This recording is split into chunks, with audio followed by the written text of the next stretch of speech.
सोचिए आप 6 साल में इंसान के जीवन का 10% जीवन खत्म हो जाता है। 6 साल से ऊपर हो रहे हैं, हम लोग इंतजार करते करते परेशान हो चुके हैं और परिणाम आ नहीं रहा है। ये भी मायके चली गई क्योंकि आपका अभी तक आई नहीं कि कर रही, जब तक सरकारी नौकरी नहीं मिलेगी तब तक नहीं आएंगे।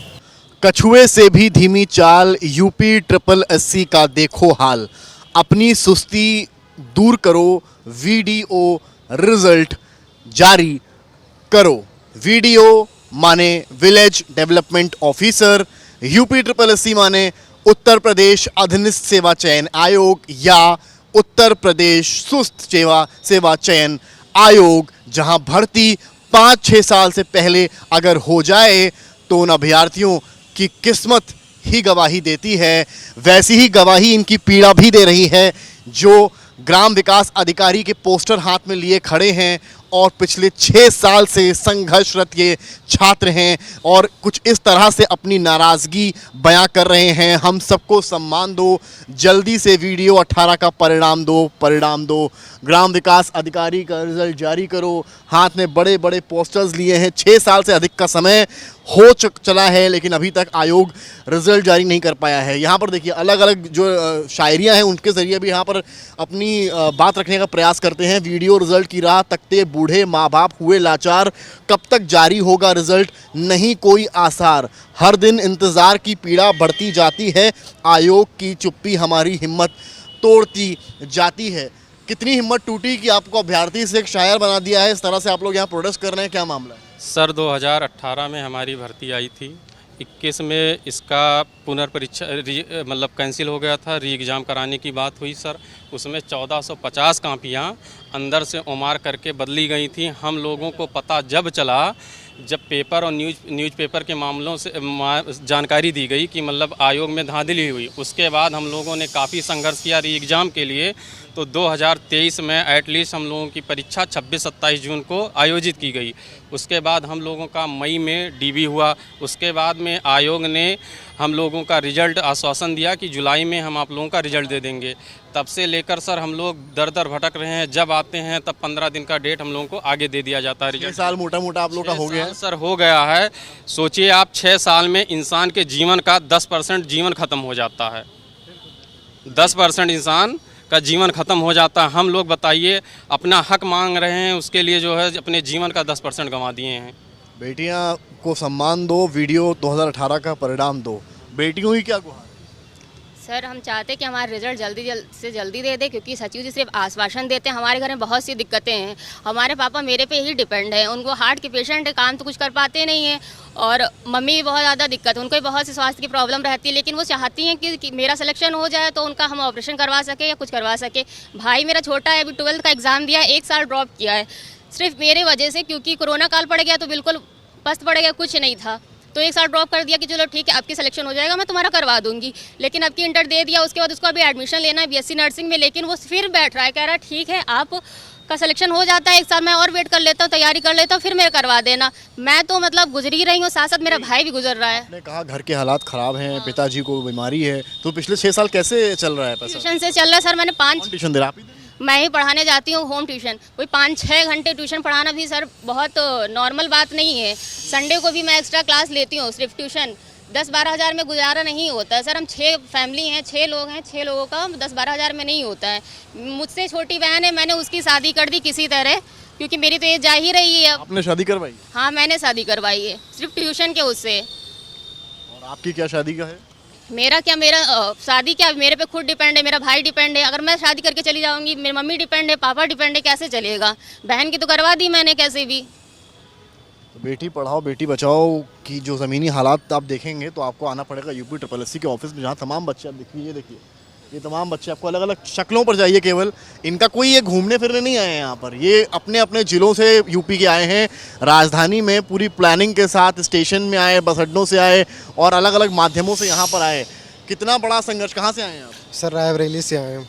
अच्छा, तो आज प्लानिंग हुआ था कि आज यहाँ पर आना है, आवाज़ उठाना है? सर बवाल काटने नहीं आए सर। नहीं, मैं अपने हम लोगों का एक ही विनम्र निवेदन है आयोग से, माननीय अध्यक्ष और सचिव जी से, कि हमारा परिणाम जल्द से जल्द जारी किया जाए। क्योंकि सर 6 साल से ऊपर हो रहे हैं, हम लोग इंतजार करते करते परेशान हो चुके हैं और परिणाम आ नहीं रहा है। एक इस समय की जो बेरोजगारी कंडीशन है सर, अब सोचिए कि 5-5-6 साल हो अगर भर्ती कंप्लीट ना हो, क्या हालत से एक बेरोजगार अभ्यर्थी गुजरता है। और इस महंगाई के दौर में सर रूम पे अगर कहीं पे रह रहे हैं तो इतना खर्चा आता है, हम लोग मजबूरी में अब यहाँ पे सर 1 को आए 15 को आज फिर आ रहे हैं, और माननीय सचिव जी या फिर किसी से यहाँ पे सिर्फ और सिर्फ आश्वासन मिलता है। स्टे कहाँ करते हैं यहाँ जब धरना देने आते हैं? क्या सर? रुकते कहाँ पे हैं? सर स्टे करने के लिए पैसा तो है नहीं कि कहीं रूम पे ले ले, कहीं आश्रय ले, या फिर स्टेशन पे इसी इधर उधर भटकते। स्टेशन पर सोते हैं? सर मजबूरी पे रहते हैं ना, क्या करें। सर मैं आज आया स्टेशन पे रह के आया हूँ। मैं सुबह पहुँचा हूँ और रात को मैं बलिया से आ रहा हूँ। मैं स्टेशन में रुका हूँ, जो भी कुछ करना होता है। आप लोग कहाँ रुके? हम लोग भी स्टेशन पे रुके थे। आप स्टेशन पे रुके हुए थे। अब ये बताइए सर, पैसे नहीं हैं, 500 रुपये कैसे देते हैं ज़्यादा करके? मैं इस केवल जनरल से इतनी बात कहना चाह रहा हूँ, 4065 लोगों का सिलेक्शन हुआ था सर। 2000 लोगों को चुनने में कितना टाइम लग जाएगा? आप मुझे बता दो कि 1 दिन, 2 दिन, 4 दिन, क्या 1 हफ्ता, 1 महीना कम होता है सर? क्या आप ले लीजिए, 2-2 महीने आप लगा देंगे सर। 4065 में से 2000 बच्चों 1953 को लेना है सर, आप लेके ख़त्म करिए ना सर। क्या 6-6 साल तक एक ही चीज़ को चलाते रहेंगे सर? एक दिन यहाँ निकालना मुश्किल है, मैं बता दूं आपसे सर। और ऐसा भी नहीं है कि हाथ से बनाना है रिजल्ट, सब कंप्यूटर से रिजल्ट बनाना है। कंप्यूटर से रिजल्ट बनाने में कितना टाइम लगेगा? क्या उम्र है आपकी? 40 ईयर्स। कब से इंतजार करें भर्ती का? हम 2018 में से इंतज़ार कर रहे हैं। 2018 वाली भर्ती में 19 में रिजल्ट आया, सिलेक्शन हुआ था मेरा। जब सिलेक्शन हुआ तो उसके बाद हमने शादी कर ली। शादी के बाद जब इसका रिजल्ट वो धांधली के कारण निरस्त हुआ तो हमारी बीवी चली गई मायके अपने। बीवी मायके चली गई क्योंकि आपका अभी तक आई नहीं कि कह रही जब तक सरकारी नौकरी नहीं मिलेगी तब तक नहीं आएंगे। अगर ये रिजल्ट दे दे तो हम अपना घर बसा पाएँ। आपने बताया नहीं आयोग की पंचवर्षीय योजना के बारे में? अब बताने से क्या होता है सर, उसकी तो मांग है रिजल्ट आएगा तो फिर वो आएगी, अन्यथा नहीं आएगी। अभी आज यहाँ बता कर आए हैं अपनी धर्मपत्नी को? नहीं, बात ही नहीं होती सर। इतनी नाराजगी हो गई? जी, बोल रहे हैं झूठ बोल के आप शादी किए हैं। आंखों में आंसू भी आ गए हैं। कितना पीड़ादायक समय है सर, क्या करे, घर परिवार को भी देखना है ना। माँ रोती रहती है हमेशा।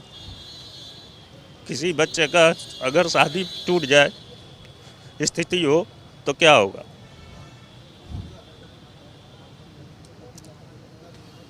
क्या बोलती है माँ?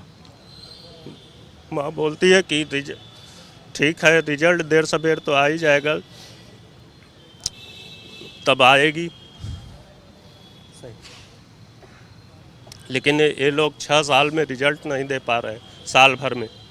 क्यों सर? छोटी सी बात समझते नहीं है सर, दिक्कत होती है सर। एक दिन निकालना मुश्किल है। अब मानिए सर 6-6 साल ऐसी है, हो गए 40 साल एज हो गया, इज्जत नहीं है कहीं भी कि पढ़ाई इतने दिन से कर रहे हैं, कुछ हो नहीं रहा। शैलेश की कहानी भी देखिए अपने आप में है कि शादी होती है लेकिन घर में जो उनकी धर्मपत्नी है वो छोड़कर चली जाती है क्योंकि धांधली होती है, एग्जाम अटक जाता है। तमाम बच्चे इधर भी देखिए आपको मिलेंगे। कहाँ से आए हैं आप? सर अमेठी से। क्या कहेंगे? सर हम ये कहेंगे कि सर इन्होंने एक पेट का एग्ज़ाम निकाला, उसमें सर 37 लाख बच्चे एग्ज़ाम देते हैं, 2 महीने में उसका रिजल्ट आ जाता है, एकदम परसेंटाइल वगैरह सब कुछ क्लियर कर देते हैं, ठीक है। और उसके बाद जो है फिर मेंस का फॉर्म भराया जाता है। ये 37 लाख बच्चों का एक झटके में रिजल्ट 2 महीने में दे देते हैं, और उससे इनको वैकेंसी तो क्लियर करनी नहीं होती क्योंकि उससे नौकरी तो देनी नहीं रहती है। लेकिन ये 1953 सीट की वैकेंसी है, 4000 बच्चे हैं केवल डीबी कराए हैं, उनका रिजल्ट ये इतने दिन से अटकाए पड़े हैं। कहानी देखिए यही है कि जो तस्वीरें आपको दिखाई, कहानी आपको सुनाई कि भर्ती 18 में आती है लेकिन तब से अटक जाती है। और कहानी ये होती है, फिर धांधली की बात आती है, एग्ज़ाम ही निरस्त हो जाता है, फिर एक बार फिर से एग्ज़ाम होता है और फिर परिणाम जो है वो जारी नहीं हो पाता है। डीवी भी जारी होता है लेकिन परिणाम के लिए ये बच्चे अभी तक भटकते रहते हैं। और कुल मिलाकर यहाँ पर देखिए, और जब ये लोग यहाँ आते हैं तो तमाम पुलिस के अधिकारी यहाँ पहुँचते हैं और इनको समझाते बुझाते हैं कि आप लोग 5 की संख्या में ऊपर जाइए, अपनी बात रखिए। लेकिन कुल मिलाकर 5-5 कर हर भर्ती में यहाँ आना और ऊपर तक बात पहुँचाना, शायद उससे भी इनका कोई हल निकलता नज़र नहीं आ रहा है। मज़े की बात यह है कि विभाग के मंत्री बदल चुके हैं, सरकार फिर से आ चुकी है, लेकिन इनका दर्द जो है वो कम होने का नाम ही नहीं लेता है। हमारे साथ इस वक्त अमित मौजूद हैं, ये भी वीडियो के अभ्यर्थी हैं। पिछले 6 साल किसानी खेती कर इनका जीवन यापन हो रहा है। अमित, क्या कहानी रही है? पिछले 6 साल आपके कैसे कर? सर हम लोग को 6 साल हो गया एग्ज़ाम दिए पहली बार, दूसरी बार हम इसके बाद एक बार एग्ज़ाम कैंसिल हो गया, पहली बार भी हुआ था सर। इसके बाद एग्ज़ाम कैंसिल हो जाने के बाद में अब फिर से हमारा एग्ज़ाम हुआ है 2023 में, और सर अभी तक जाके रिज़ल्ट नहीं आया है। हम लोग सर घर से बहुत ज़्यादा परेशान है, हम सब बहुत गरीब परिवार से आते हैं सर। किसी तरह माँ बाप मिलके पढ़ा रहे हैं, और वर्तमान में सर मेरे न माँ बाप हैं न माँ हैं, कोई नहीं है सर, दोनों एक्सपायर हो चुके हैं सर। एक्सपायर हुआ? सर मेरे पिताजी 2018 में एक्सपायर हो गए थे एग्ज़ाम के देने के बाद ही, उसकी माताजी सर मेरी माताजी ये 2023 में एक्सपायर हो गई हैं। और सर अब हमारे घर पे कोई नहीं, सिर्फ मेरे बड़े भाई हैं जो पढ़ा रहे हैं, किसी तरह भी हमको पढ़ा लिखा के सर यहाँ तक पहुँचाए हुए हैं, और अभी भी कोई उम्मीद नहीं है, बस यहाँ पे आते हैं तो। 6 साल जब से भर्ती अटकी है, आपके पिताजी भी गुजर गए, आपकी माताजी भी गुजर गई। जी सर, मेरे पिताजी भी इसी भर्ती को देखते देखते उम्मीद से कि हाँ मेरा बेटा कभी सरकारी नौकर सरकारी आदमी बन पाएगा, सरकारी ऑफिसर बन पाएगा, लेकिन सर वो भी इनका भी सपना पूरा नहीं हुआ। और मेरी माताजी भी सर, वो भी उनका भी सपना नहीं पूरा हुआ सर। और सर हम लोग अभी भी उम्मीद लगाए बैठे हैं, लेकिन यहाँ पे आते हैं तो आश्वासन के अलावा कुछ नहीं मिलता सर। 1 साल हो गए एग्ज़ाम दिए, कोई भी उम्मीद नहीं लग रही है कि अभी रिजल्ट आएगा ये। तो सर बहुत परेशान है। हमारे एक भाई हैं बड़े, वो किसी तरह सर खेती बाड़ी करते हैं, पढ़ाते हैं, और हम कहीं बाहर नहीं, घर पे ही पढ़ते हैं सर, क्योंकि हमारी इतनी आर्थिक स्थिति सही नहीं है कि हम बाहर जाके पढ़ते हैं। ये खेती किसानी में हाथ बढ़ा सर हाँ, मैं भी करता हूँ, टाइम निकाल के किसी तरह घर पे पढ़ता हूँ सर, लेकिन बहुत मुश्किल से सर हम लोग पढ़ाई कर पा रहे हैं, बड़ा मुश्किल होता है सर। आंसू भी देख पा रहा हूँ सर बहुत गांव इलाके से आते हैं हम लोग, बहुत मुश्किल होता है सर वहाँ पे पढ़ाई करना सर, बहुत ही मुश्किल हो जाता है। आसपास के लोगों को जब पता चल गया कि इनका वीडियो होने वाला है सर, हम बताए नहीं, फिर भी किसी तरह से आसपास के बच्चों की वजह से लोग जान गए हैं, तब अब वो पूछते हैं, ताना मारते हैं, तुम्हारा तो वीडियो में होता, क्या हुआ? वो झूठ बोल रहे थे सर, इस तरह के ताने सुनना पड़ता है सर। आपका वीडियो में हो गया था, फिर धंधाई वाला मामला बाद में आया? हुआ था पहले बार में हुआ था, तो उसके बाद सर कैंसिल हो गया था, ताने हुए सुन। माँ जीवित थी? हाँ सर, तब मेरी माता जी थी, पिताजी नहीं थे, लेकिन सर अब मेरे पिताजी भी नहीं है और माता जी भी नहीं है। मेरे एक बड़े भाई हैं सर, वो आपने बताया घर आकर माँ को अपनी कि मेरा हो गया है, तो उनका क्या रिएक्शन था? नहीं सर, माता जी तो अभी एक्सपायर हुई हैं 2023 में, तब इसका रिजल्ट भी नहीं आया था जी सर। और उसके बाद माता जी को पूरी उम्मीद थी कि हो जाएगा, क्योंकि मेरे नंबर इतने अच्छे आ गए थे, तो माता जी को पता था कि हो जाएगा, लेकिन माता जी भी अब रिजल्ट देखने के लिए नहीं रही हैं सर। बहुत ही मुश्किल हो जाता है जीना सर आजकल, और जो गरीब परिवार से खासकर उनको बहुत ही ज़्यादा दिक्कत होती है सर। अब हम एक भर्ती के लिए सर 6 साल 7 साल लग जाएंगे, तो सर हमारी ज़िंदगी क्या बचेगी सर? रोइए मत, आप संभालिए अपने आप को सर। बहुत ही मुश्किल है सर, क्या बताएं, किसी तरह से हम तैयारी करें यहाँ तक पहुँच पाए हैं। और सर भाई हमारे हैं, एक ही हैं, वो सर किसी तरह उनका भी परिवार है, अपने परिवार को पालते हैं, पोसते हैं, उसी में सर हमारा भी चलता है, किसी तरह हम भी उनका अपना सहयोग करते हैं घर की खेती बाड़ी में सर, पढ़ा रहे हैं किसी तरह। भाई की उम्र में आपको खेती बाड़ी करनी पड़ती? हाँ सर, किसान परिवार से आते हैं तो सर करना तो पड़ता ही है थोड़ा मोड़ा, लेकिन अब उम्र भी हो गई है तो थोड़ा तो सपोर्ट करना पड़ता है ना। खुद को भी ख़राब लगता है कि कहाँ तक घर पे बैठ के खाते रहेंगे, इसलिए सर मेरा नाम अमित यादव है। अमित यादव हैं, इनकी अपनी कहानी है, खेती किसानी में हाथ बढ़ाते हैं। आंखें नम इसलिए हैं क्योंकि जब भर्ती आई तो पिताजी गुजर गए, जब रिज़ल्ट आने के करीब हुआ तब माताजी गुजर गईं। 6 साल हो गया है, घर तबाह हो चुका है, लेकिन हाथ में रिज़ल्ट की कॉपी के बजाय ये पोस्टर है जो बार बार कहीं ना कहीं आयोग को धक्का देता है और ये कहता है कि रिज़ल्ट जारी करो, लेकिन आखिर कब, ये सवाल बना हुआ है। कहते हैं कोई अगर अच्छा काम करता है तो गांव में उदाहरण बनता है कि हमको इसके जैसा बनना है, लेकिन रामू की कहानी कुछ अलग है। रामू जिस भर्ती को भर रहे थे, उसमें जब देरी हुई तो गांव वालों ने पढ़ने का ख्वाब ही त्याग दिया। कुछ वही कहानी सुनाते रामू हमारे साथ मौजूद हैं, और वही कहानी, रिजल्ट की जगह हाथ में पोस्टर्स हैं जिसमें रिजल्ट जारी करो की बात है। क्या कहानी है रामू आपकी? क्या ख्याल हुआ कि गांव वालों ने आपको देखा? सर जो है गांव वाले हमेशा पूछते हैं, इतने साल से तैयारी कर रहे हो, क्या हुआ कि नहीं हुआ है। अब उनको हम कैसे बताएं कि 6 साल भर्तियां नहीं पूरी हो पाती हैं, तो उसमें हमारी तो गलती है नहीं। अब हम तो एग्ज़ाम दिए, एग्ज़ाम क्वालिफाई किए, और भी कई एग्ज़ाम है, जूनियर असिस्टेंट उसका भी क्वालिफाई किया, लेकिन टाइपिंग वगैरह नहीं आयोग करवा रहा, इसी आयोग का है। और एक मिसाल होती है कि अगर एक गांव समाज का बच्चा सफल होता है तो उसको देख करके लोग अपने बच्चों को पढ़ाना स्टार्ट करते हैं, और मेरी कहानी कुछ ऐसी है, मेरे मोहल्ले की 3-4 बच्चे हैं जो कि अभी 7th 8th में ही थे और उनको जो है काम करने के लिए किसी को लुधियाना भेज दिया गया, किसी को दिल्ली भेज दिया गया, क्योंकि उनको लगता है इतना पढ़ने लिखने के बावजूद भी जो है कुछ नहीं कर पा रहे हैं तो हमारे बच्चों का क्या होगा। यही मकसद है उन लोगों का कि जो है अपने बच्चों को पढ़ाना छोड़ दिए हैं। आपने जब ये एग्जाम दिया होगा या इसका फॉर्म भरा होगा तो दिमाग में क्या था कि क्या खेती किसानी से हमको राहत मिलेगी? अब खेती किसानी से अगर कुछ होता तो हम जो है ये सरकारी नौकरी की तैयारी क्यों करते, क्योंकि हमारे पास बहुत ज़्यादा खेती नहीं है और बटाई खेती करते हैं। उसमें जो है बटाई खेती में कितना होता है, उसमें सारा का सारा उसी में चला जाता है, बस ये होता है खाने भर का हो जाता है और उससे कोई कमाई नहीं होती है। जो है खेती किसानी में माँ बाप की उम्र सिर्फ 65 से 70 साल होने को है और अब वो अपने डेली बीमार रहते हैं, उनकी दवा का पैसा है कहाँ से आएगा। जो है इतना मम्मी बीमार रहती हैं, पापा जो है पैरों से चल नहीं पाते, उनके जो है टांगों में दिक्कत है। अब इतना हम सोचते हैं कि आपने सोचा था कि बुढ़ापे में लाठी का सहारा बने? हम सोचे थे बुढ़ापे का सहारा बनेंगे, लेकिन जो है अब देखते हैं, वो भी देखते हैं लाचार हैं, अब क्या करेंगे। जो है मतलब धैर्य की पराकाष्ठा को एकदम चूर चूर किया जा रहा है। अब कितना धैर्य करेंगे, 6 साल बहुत होता है, 6 साल में सर सरकारें बदल जाती हैं या बन जाती हैं। जो पिता हैं जो चल नहीं पाते हैं वो क्या आपसे कभी पूछते हैं कि बेटा पहली तनख्वाह कब लाओगे? सर उनकी उम्र लगभग 60-70 के आसपास होगी, अब चल पाते हैं, उस पैदल नहीं चल पाते, इतने उनके टांगों में दर्द होता है। हम सोचते हैं कभी अच्छा पैसा होगा तो हम कहीं अच्छे हॉस्पिटल में जा करके उनका इलाज करवाएं जाके। अब इतना पैसा नहीं है कि हम उनका कि अच्छे हॉस्पिटल में इलाज करवाएं। यही होता है, डेली जो है डॉक्टर से दवा लाते हैं 10-50 जो 100-200 की मिलती है और डेली उसी से चलता है। अब अगर इतना पैसा होता, कहीं अच्छी जगह जॉब कर रहे होते तो अच्छे हॉस्पिटल में दिखाते उनको। मम्मी बीमार रहती हैं, उनको इस वजह से सिर्फ बीपी हो जाता है कि हमारा बेटा कुछ करेगा कि नहीं होता है, बीपी हाई हो जाता है। यही सोच कर टेंशन होती है कि बहन की शादी करना है, पैसा कहाँ से आएगा, 8-10 लाख जितना लगता है। अब कोई घर में कमाने वाला नहीं है, हम ही हैं जो है, और कहाँ से आएगा। अब माँ बाप तो उनकी चली गई है, 70 साल में तो किसी की मजदूरी नहीं करेंगे जा करके। अब करना चाहेंगे भी नहीं कर सकते हैं क्योंकि शरीर जवाब दे देगा। कहीं देख सकते हैं आप, पैसे के अभाव में इलाज नहीं हो पा रहा है, बहन की शादी नहीं कर पा रहे हैं और घर में ख्वाब बुने जो पेरेंट्स बैठे हैं उनके लिए पहली तनख्वाह नहीं ला पा रहे हैं। कुछ इस तरह से संघर्षरत ज़िंदगी रामू कुमार भी लखनऊ आकर बिता रहे हैं। हमारे साथ इस वक्त UP-SSC के चेयरमैन ON सिंह साहब मौजूद हैं। बहुत स्वागत है सर आपका आज तक पर। सर, ग्राम विकास अधिकारी वीडियो की पोस्ट हैं लगभग 1900 के ऊपर हैं, उनको लेकर लगातार धरना चल रहा है। बच्चे कह रहे हैं 18 का एग्ज़ाम है, हालांकि बीच में निरस्त भी हुआ। क्या रीज़न है, क्यों लेट हो रहा है? देखिए, इसमें एडवर्टीजमेंट 2018 का है और दिसंबर 2018 में इसकी परीक्षा भी हुई थी, लेकिन फिर इसकी शिकायत हो गई थी, फिर इसकी विभागीय जाँच हुई, उसके बाद SIT की जाँच हुई और अल्टीमेटली 2021 में परीक्षा निरस्त हो गई।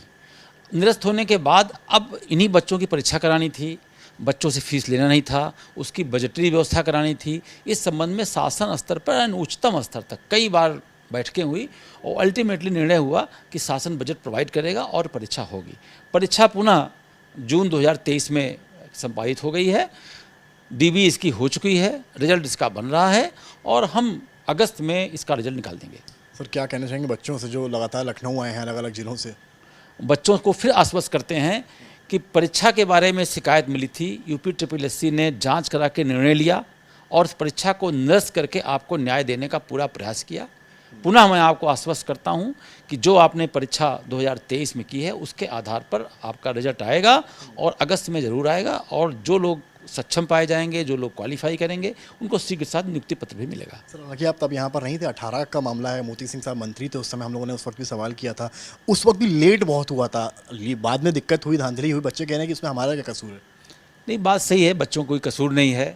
अब इसमें कसूर किसका है किसका नहीं है ये तो SIT जांच कर रही थी। उसमें जो परीक्षा कराने वाली संस्था थी TCS, वो ब्लैक लिस्ट भी हुई, उनके ऊपर जुर्माना भी लगा है, उनका मैटर हाई कोर्ट में गया हुआ है, इसमें आर्बिट्रेशन में चल रहा है, वो एक अलग पक्ष है, वो चल रहा है, लेकिन बच्चों के साथ न्याय होगा, ये मैं आश्वस्त करना। कब तक आ जाएगा रिजल्ट आखिरी समय में?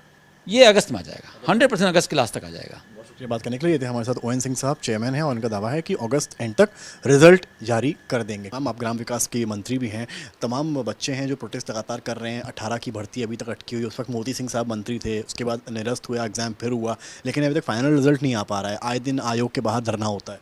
बहुत जल्द आपके सामने इन सारी चीज़ों को भी आएगा और सारी चीज़ें बहुत बेस्ट होंगी। कहीं से कोई गड़बड़ी होगा तो निश्चित रूप से उसे कार्रवाई भी हो रही है। पिछली सरकारों में तो गड़बड़ी करो और धक्का दे के बढ़ा दो, किसी भी तरह उसको भर दो और कोई सुनवाई नहीं थी। हमारी सरकार में तो अगर गलत कहीं भी सुनाई दे रहा है तो तुरंत उस पर सुनवाई भी हो रही है, कड़ी कार्रवाई भी हो रही तुरंत कहाँ 6 साल हो गए, 18 की बढ़ती है और 24 हो गया है, कार्रवाई है। बहुत बहुत जल्द उस पर निस्तारण होगा। होगा माना जाए बच्चों के लिए? बिल्कुल बिल्कुल बहुत जल्द निस्तारण होगा। हमारी सरकार बिल्कुल प्रतिबद्ध है। बच्चों के लिए कुछ मैसेज आप दें? बिल्कुल, युवाओं के लिए युवा अपनी तैयारी करें, ठीक प्रकार से पढ़ाई करें, किसी की बातों में गुमराह ना हो। निश्चित रूप से ये डबल इंजन सरकार आपके बारे में लगातार सोच रही है। शुक्रिया मैम बात करने के लिए। हमारे साथ विजय लक्ष्मी गौतम यूपी सरकार मंत्री हैं, ग्राम विकास विभाग की हैं, कह रही हैं किसी से गुमराह होने की ज़रूरत नहीं है। शायद किसी अभ्यर्थी की कुंडली में मौजूद सभी ग्रह सटीक जगह बैठे होंगे तभी अधीनस्थ सेवा चयन आयोग की भर्ती उसकी सही समय पर पूरी होगी। लेकिन ऐसा लगता है कि अभ्यर्थियों की ज़िंदगी में मौजूद ये ग्रह नाराज़ हैं और नाराज़ हैं उनके माता पिता और परिवारीजनों की वो अपेक्षाएं जिन्हें कंधे पर लिए ये छात्र आते हैं अलग अलग जिलों से राजधानी लखनऊ सवाल उठाने, मायूस चेहरे और नम आँखों को लिए आयोग और विभाग से पूछते कि आखिर और कितना इंतज़ार। कैमरामैन नीरज कुमार के साथ समर्थ श्रीवास्तव, लखनऊ आज तक।